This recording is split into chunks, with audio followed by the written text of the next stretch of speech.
നമസ്കാരം. മലയാളി വാർത്തയിലേക്ക് സ്വാഗതം.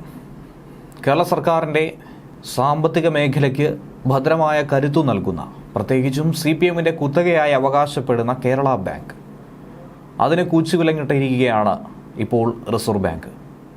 കേരള ബാങ്കിനെ മികച്ചത് എന്ന രീതിയിൽ ബ്രാൻഡ് ചെയ്യുന്ന സർക്കാരിന് വലിയ തിരിച്ചടിയാണ് ഇതിലൂടെ ലഭിച്ചിരിക്കുന്നത്.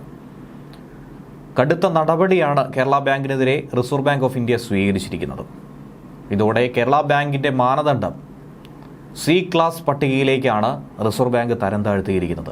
അത്രയധികം ഗുരുതരമായൊരു ക്രമക്കേട് ഇവിടെ നടന്നിരിക്കുന്നുവെന്ന് വേണം മനസ്സിലാക്കാൻ.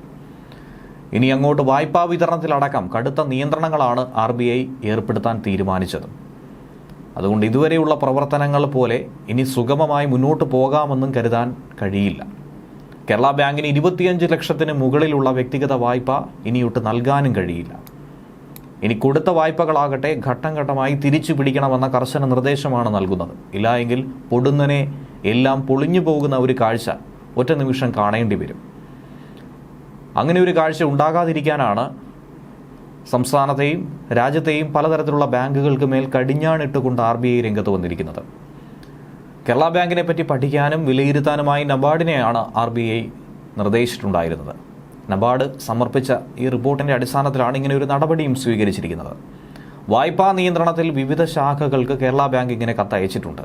റിസർവ് ബാങ്കിൻ്റെ പുതിയ മാനദണ്ഡം അനുസരിച്ച് C ക്ലാസ് പട്ടികയിലാണെന്നും പുതിയ സാഹചര്യത്തിൽ വ്യക്തിഗത വായ്പകൾ 25 ലക്ഷത്തിൽ കൂടരുത് എന്ന് കാണിച്ചാണ് ഇപ്പോൾ പല ശാഖകളിലേക്കായി കേരള ബാങ്കിന് സ്വയം കത്തയക്കേണ്ടി വന്നിരിക്കുന്നത്. കേരള ബാങ്കിൻ്റെ മുഴുവൻ ഇടപാടുകളൊന്ന് പരിശോധിക്കുകയാണെങ്കിൽ ഏകദേശം 80% വ്യക്തിഗത വായ്പകളാണ്. അതുകൊണ്ട് ഈ തീരുമാനം കേരള ബാങ്കിനെ സംബന്ധിച്ച് വലിയ തിരിച്ചടി തന്നെയാണ്. ഇനി മുന്നോട്ട് വായ്പകൾ കൊടുക്കുമ്പോൾ അതിൽ ചില നിയന്ത്രണങ്ങൾ ഏർപ്പെടുത്തേണ്ടി വരുന്നത് ഉപഭോക്താക്കളെ സംബന്ധിച്ചും ബാങ്കിനെ സംബന്ധിച്ചും വലിയ പ്രശ്നം തന്നെയായിരിക്കും, പ്രതിസന്ധി തന്നെയായിരിക്കും സൃഷ്ടിക്കുന്നത്. പുതിയ വായ്പകൾ മാത്രമല്ല, ഇതുവരെ കൊടുത്ത എല്ലാത്തരം വായ്പകളും ചെറിയ തോതിലെങ്കിലും കുറച്ചു കൊണ്ടുവരാനും അത് തിരിച്ചു പിടിക്കാനുമുള്ള ഭഗീരഥ പ്രയത്നം തന്നെയാണ് ഇനി കേരള ബാങ്കിന് വേണ്ടി വരുന്നത്. കേരള ബാങ്കിൻ്റെ റാങ്കിംഗ് മാനദണ്ഡങ്ങൾ വിലയിരുത്താൻ റിസർവ് ബാങ്ക് ഏർപ്പെടുത്തിയ കൺട്രോളിംഗ് അതോറിറ്റിയാണ് നബാർഡ്. മൂലധന പര്യാപ്തതയും നിഷ്ക്രിയ ആസ്തിയും വരുമാനവും ആസ്തി ബാധ്യതകളും എല്ലാം വിശദമായി പരിഗണിച്ചും അതിന് മാർക്ക് നൽകിയും ഒക്കെ തന്നെയാണ് ഈ റാങ്കിംഗ് ശുപാർശ തയ്യാറാക്കുന്നത്. അതിൽ നെഗറ്റീവ് മാർക്കിലേക്ക് കടക്കുന്ന ഒരു സാഹചര്യമാണ് കേരള ബാങ്ക് സൂചിപ്പിച്ചതെന്ന് വേണം മനസ്സിലാക്കാൻ. അതുകൊണ്ടാണ് തരം താഴ്ത്തുന്ന നടപടിയിലേക്ക് അടക്കം എത്തേണ്ടി വന്നത്.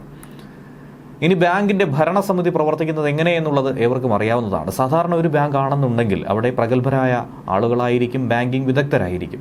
പക്ഷേ കേരള ബാങ്കിൻ്റെ ഭരണസമിതിയിൽ രാഷ്ട്രീയ നോമിനികൾക്ക് പുറമേ ആവശ്യത്തിനുള്ള പ്രൊഫഷണലുകൾ ഇല്ലാത്തൊരവസ്ഥ, അതും 7% കുറവായിരിക്കേണ്ട നിഷ്ക്രിയ ആസ്തി 11% പുറത്തു പോയതും ഇങ്ങനെ തരം താഴ്ത്താനുള്ള പ്രധാനപ്പെട്ട 2 കാരണങ്ങളായി മാറിയിട്ടുണ്ട്. ഇതുതന്നെയാണ് പ്രധാന തിരിച്ചടിയും. ഒപ്പം വിവിധ സർക്കാർ ഏജൻസികൾക്ക് വായ്പകൾ നൽകിയിട്ടുണ്ട്. അതുവഴി കിട്ടാക്കടവും കുമിഞ്ഞുകൂടി. 2 ലക്ഷത്തിലധികം വരുന്ന സ്വർണ്ണപ്പണയത്തിന്മേൽ ഒറ്റയടിക്ക് തിരിച്ചടവ് പാടില്ല എന്നുള്ള വ്യവസ്ഥ ലംഘിച്ചതിന് നേരത്തെ തന്നെ റിസർവ് ബാങ്ക് കേരള ബാങ്കിന് പിഴയിട്ടിരുന്നു.